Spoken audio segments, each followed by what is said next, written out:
મારે તમને એટલું જ કહેવાનું છે કે સરકાર જે ભાજપની સરકાર અત્યારે જે ચાલી રહી છે, આટલા સમયથી અમે લોકો જોતા આવીએ છીએ કે બે વાત કરીને કે કોઈ એને અરજી કરીને કે કોઈ દિવસ કોઈની વાચા એણે કોઈએ સાંભળી નથી, કોઈ લાગણી કે કોઈ પીડા એ લોકો સાંભળતા નથી.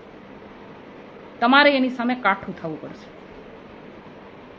આપણી જમીનની અંદર અગર કોઈ આપણી માલિકીની જમીનમાં આપણી પરમિશન વગર કોઈ પગ પેસારો કરે છે તો આપણામાં એટલી તાકાત હોવી જોઈએ કે આપણી પરમિશન વગર એ ચકલું એ ન્યા ન ફરકવું જોઈએ, અને એના માટે તમારે સંગઠિત થવું પડશે.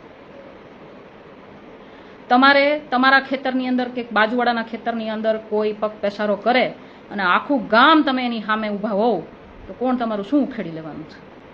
અને મારે કોંગ્રેસને પણ કહેવું છે કે તમારા આ બધા નાટકો બંધ કરો, ખેડૂતોના નામે રોટલા શેકવાનું બંધ કરો. તમે આમ આદમી પાર્ટીને ત્યાં નહોતા આવવા દેવા માંગતા, એનું કારણ ક્યાંક ને ક્યાંક એવું હતું કે તમે જસ લેવા માંગતા હતા. તમને ખેડૂતોની પીડાથી કોઈ પડી નહોતી. બાકી અમારી જેમ જ્યારે હળદરમાં કડદાકાંડ થયો, જ્યારે ઇકોઝોનમાં અમારા નેતાઓ જ્યારે હતા ત્યારના તમે વિડીયો જોઈ લેજો, ક્યાંય પણ તમને આમ આદમી પાર્ટીનું એક પણ મટીરિયલ નહીં મળે, કારણ કે અમે જસ લેવાવાળા નથી. અમે ખેડૂતોની પીડા સમજીએ છીએ, કારણ કે અમે પણ ખેડૂત છીએ.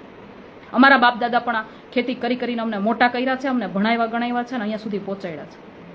સાથે સાથે મારે શહેરમાં રહેતા ખેડૂતોના દીકરા દીકરીઓને પણ મારે કહેવું છે કે તમે આજે શહેરમાં રહેવા લાયક થયા, કે શહેરમાં તમે એક ઘર બંગલો બનાવીને રહેવા લાયક થયા છો ને, તો ક્યાંક ને ક્યાંક તમારા બાપ દાદાની મહેનત છે કે જેણે ખેતરમાં વરસાદ, ઠંડી, તડકો કાંઈ પણ જોયા વગરના મહેનત કરીને મજૂરોની જેમ મહેનત કરી અને તમને છે ને ત્યાં સુધી પહોંચાડ્યા છે.